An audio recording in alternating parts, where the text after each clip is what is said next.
she is standing in the hallway at 2 a.m. Barefoot. Phone pressed to her ear. The call isn't going through, just that flat, digital silence that feels different from a dropped signal. Worse, somehow.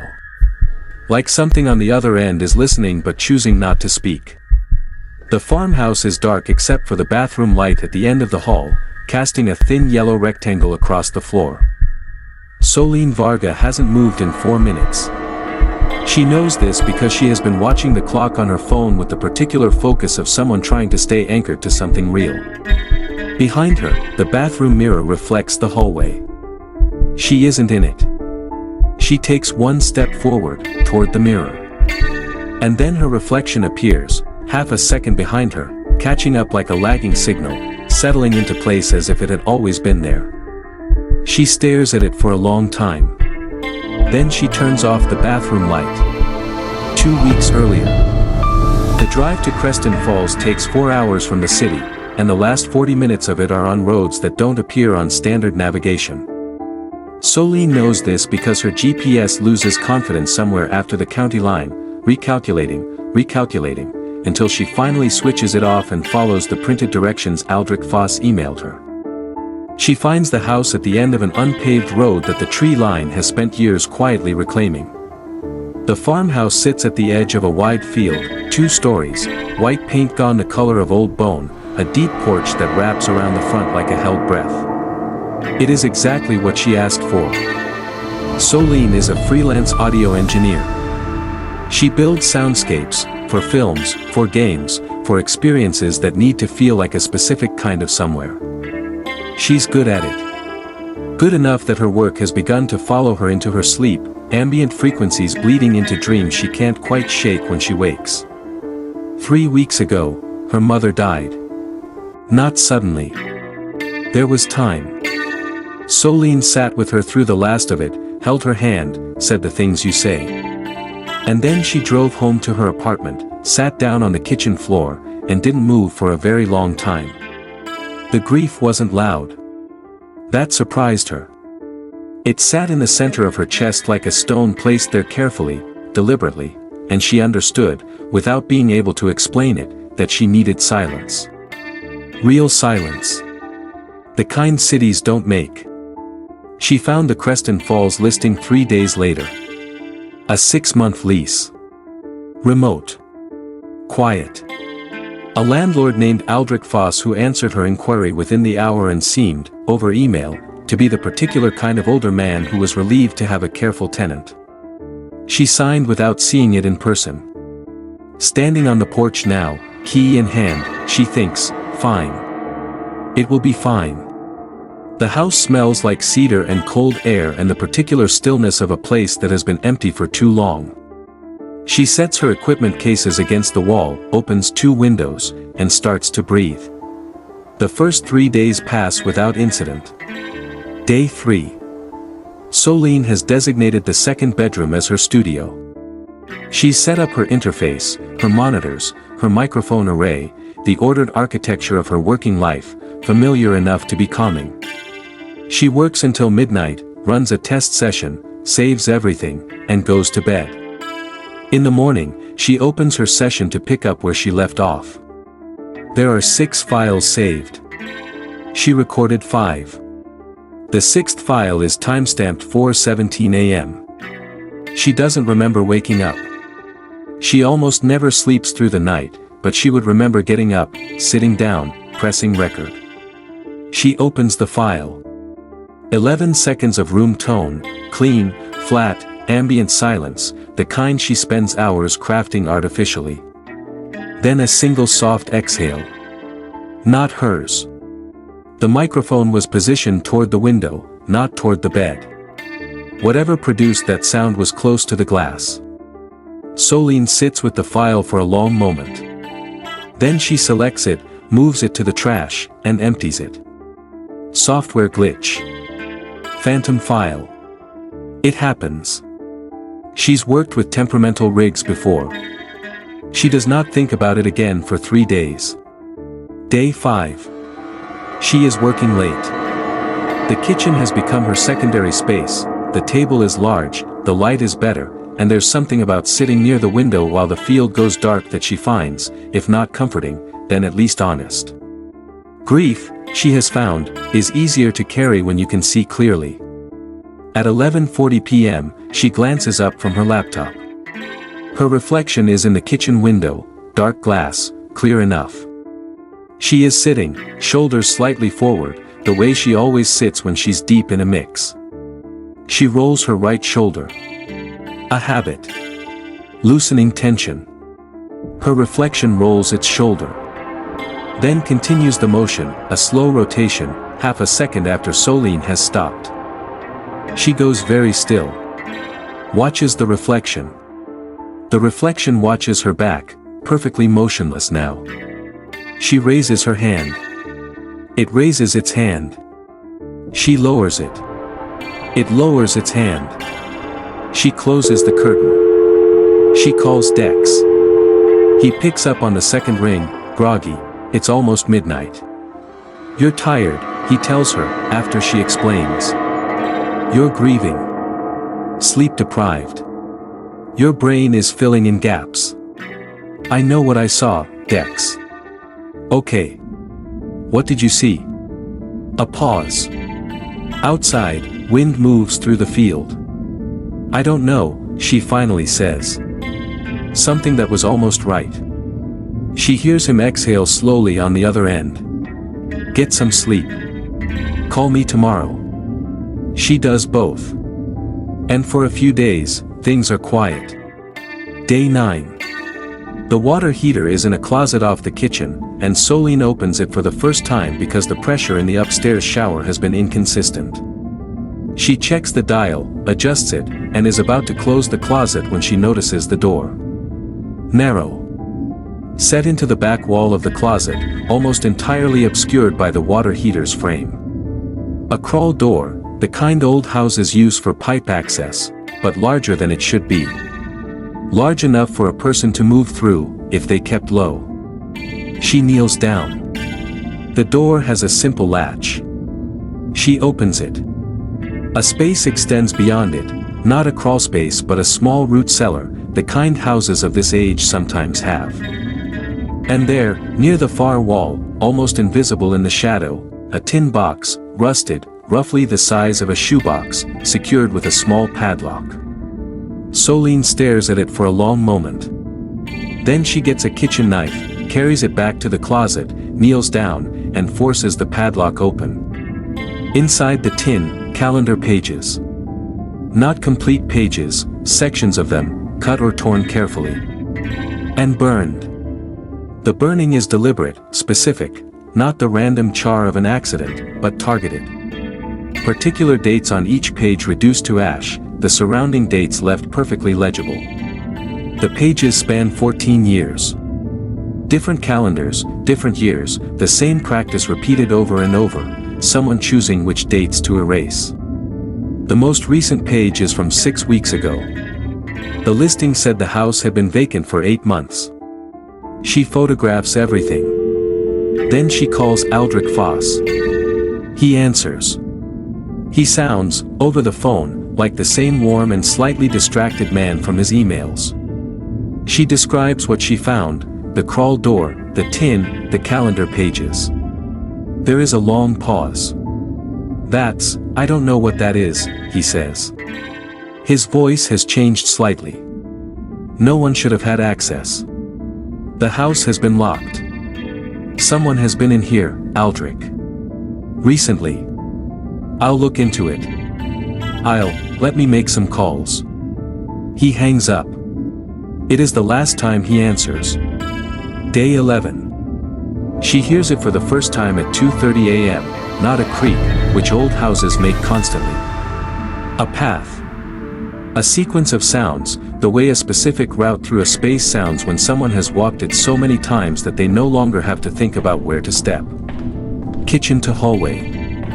Hallway to the base of the studio wall. A pause, the particular quality of stillness that belongs to a person standing, not a house settling. Then the sounds retreating, back the way they came. Solène sits upright in bed and does not move until morning. The next day, she maps the sounds on paper, where they started, the direction, the pauses. She pulls back the studio rug. Beneath it, in the old floorboards, are wear marks. Faint but unmistakable. The wood rubbed smooth along a path that moves from the door to the far corner of the room, where the wall meets the floor.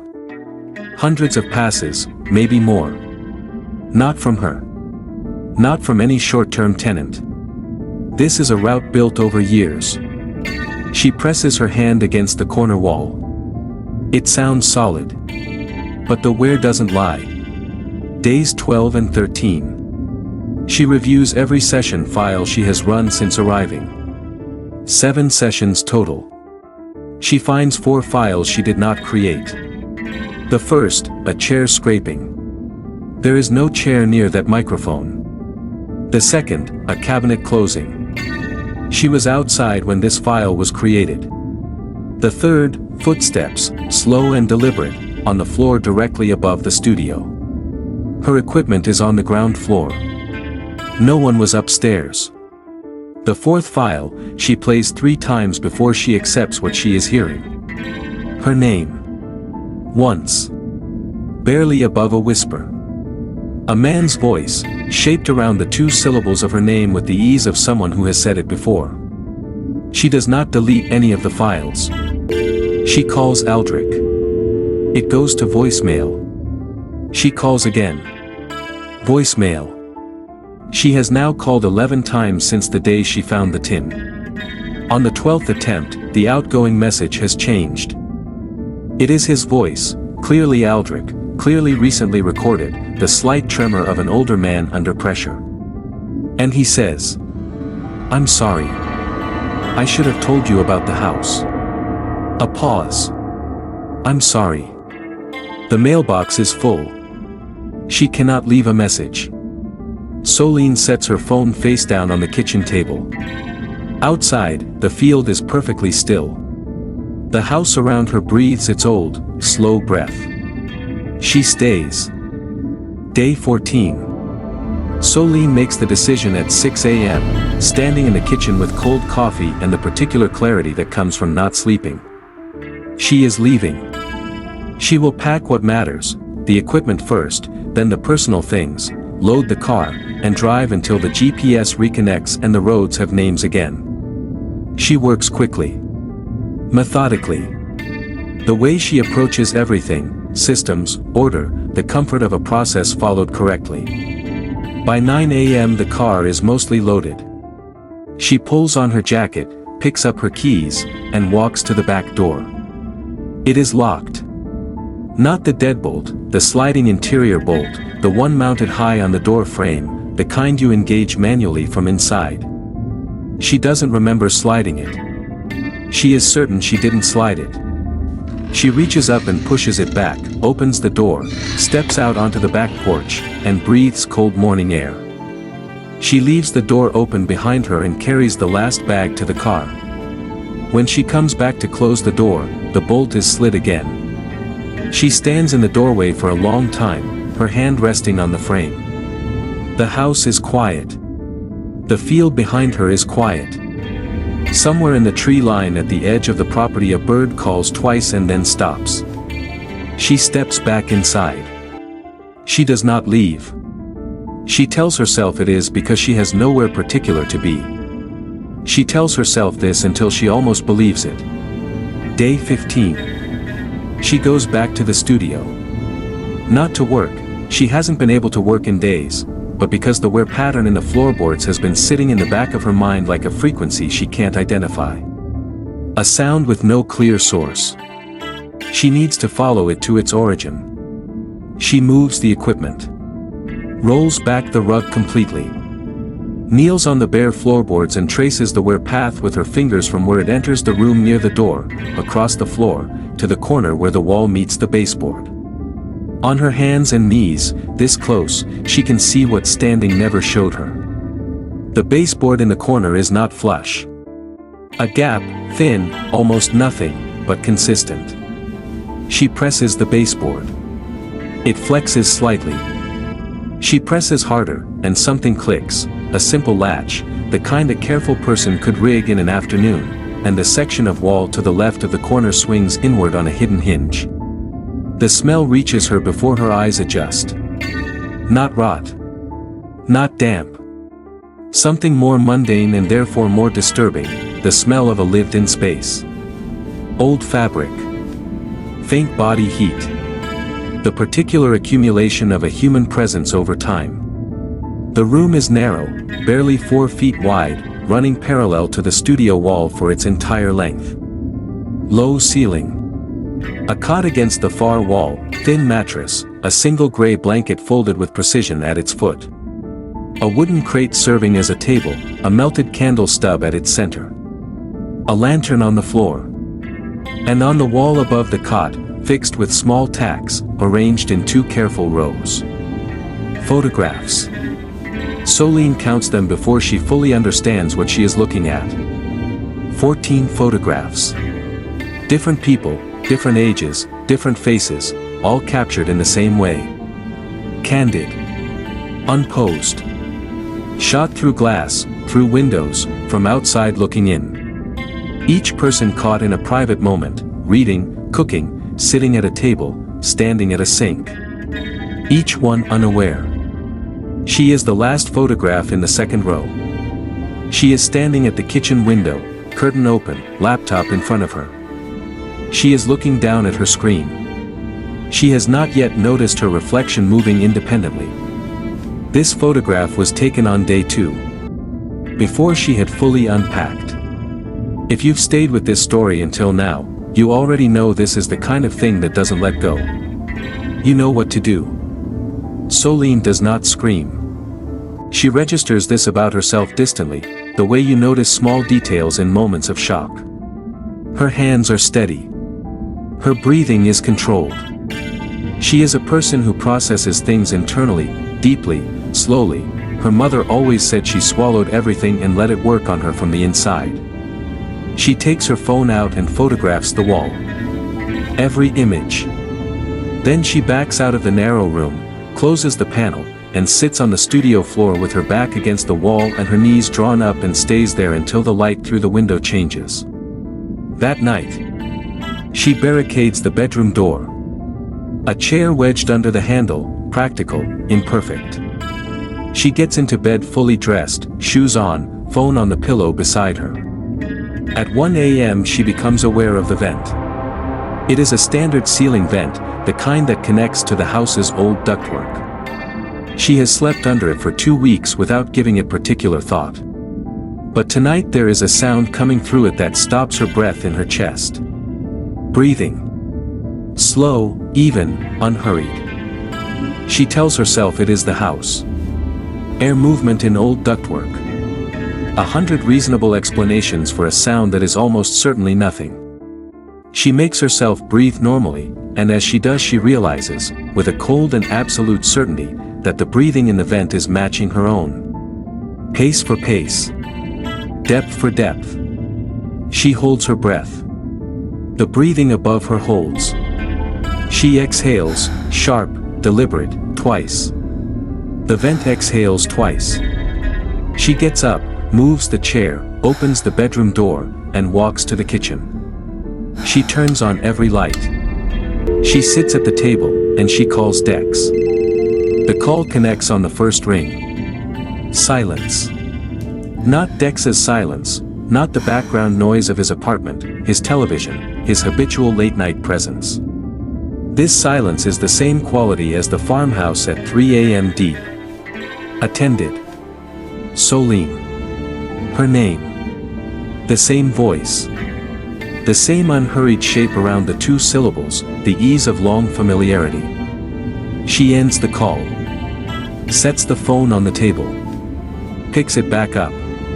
Her hands, she notes distantly, are no longer steady. 40 seconds later her phone rings. Dex. Hey, my phone just died and rebooted, did you call? Are you okay? She stares at the call log on her screen. Her outgoing call to Dex, the one that connected, the one where the voice said her name, shows a duration of 0 seconds. The call never connected on his end. She sits with this for a moment. Solène. Talk to me. I found a room, she says. Behind the studio wall. He's been living here. There are photographs of everyone who's ever rented this house. He has one of me. Dex, he was here before I finished unpacking. She hears Dex go very still on the other end. The particular silence of someone assembling something they don't want to be true. Get in the car, he says. Right now. Don't pack anything. Just go. The door locks itself. A beat. Solène, doors don't. I know what doors do. She hangs up. Not because she's angry. Because she needs both hands. The audio files. She opens her recording software. Pulls up the 4 files she didn't create. Lines them up in sequence on her timeline, the chair scraping, the cabinet, the footsteps, the whisper of her name, and plays them end to end. The sounds run together, and she is about to close the program when she notices the waveform. The 4 files, played in sequence, are not random isolated sounds. The amplitude, the spacing, the specific frequency of each, they form a pattern. She has spent years reading audio like language. She knows what intentional construction looks like. She runs them through her analysis software.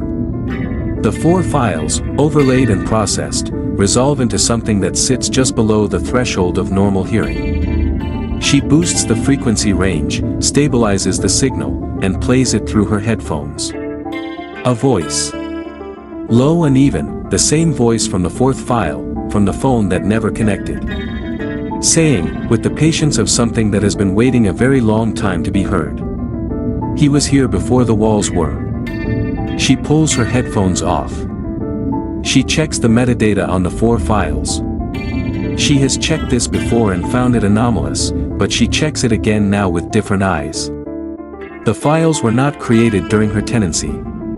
They were not created by her equipment. The creation timestamps predate her arrival by 3 weeks. The files were here before she was. They were waiting in her session folders, dormant, for her to find them. Let that sit with you for a second.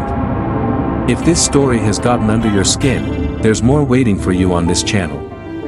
What she does next.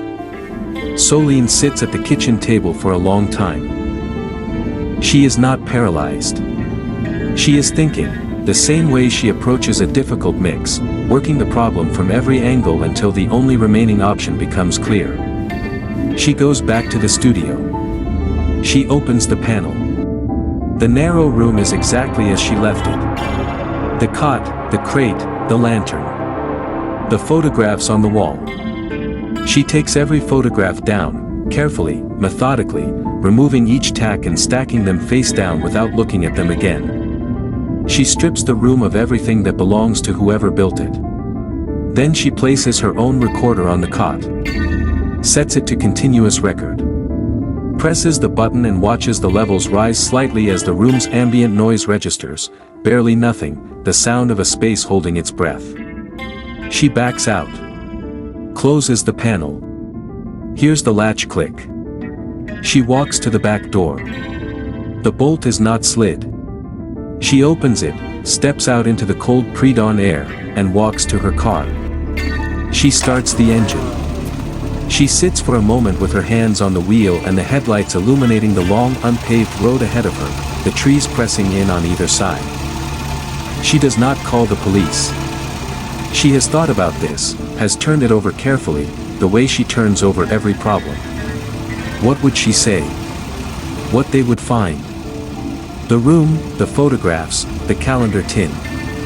The files that predate her arrival. The bolt that moves on its own. She has no explanation for the last 2. And she has learned, in the past 2 weeks, that there are things in this house that don't resolve into language. She drives. 3 weeks later. Solène is at Dex's apartment in the city. She is sleeping better. Not well, but better. She has taken on a small project, something simple, a short film that needs a quiet atmospheric score. She is sitting at Dex's kitchen table with her laptop and her headphones, working, and for the first time in weeks the work feels like itself again. Like a language she still knows. She opens her cloud backup to pull a reference file. The session from the farmhouse has synced automatically. She knew it would. Her backup runs continuously, uploads everything regardless of whether she initiates it. All her files from the house are here, neatly organized in their folders. Including one she did not see before she left. A fifth anomalous file. Created at 3:08 a.m., the morning after she drove away. The house was empty. Her equipment was on the cot in the hidden room, recording. The file is 47 seconds long. She stares at it for a long time. Long enough that Dex comes in from the other room and asks if she wants coffee, and she says yes without looking up, and he goes back to the kitchen. She puts on her headphones. She opens the file.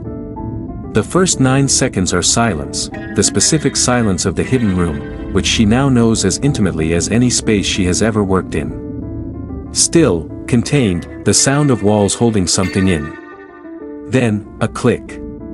The panel latch releasing from the inside. Then, footsteps, moving from the corner of the room through the studio, into the hallway. Unhurried. The same path she mapped on paper. The same worn route in the floorboards. Walked for the last time, or simply walked again, she cannot know which. A pause. The quality of stillness that belongs to a person standing, orienting themselves. Then the back door. The bolt sliding. The hinges. The soft compression of the seal releasing as the door opens to outside air. Then nothing. 47 seconds total. The file ends. Dex sets a cup of coffee beside her. She pulls off her headphones. She closes the laptop. She does not listen to it again. If this one followed you home, you know where to find the next one.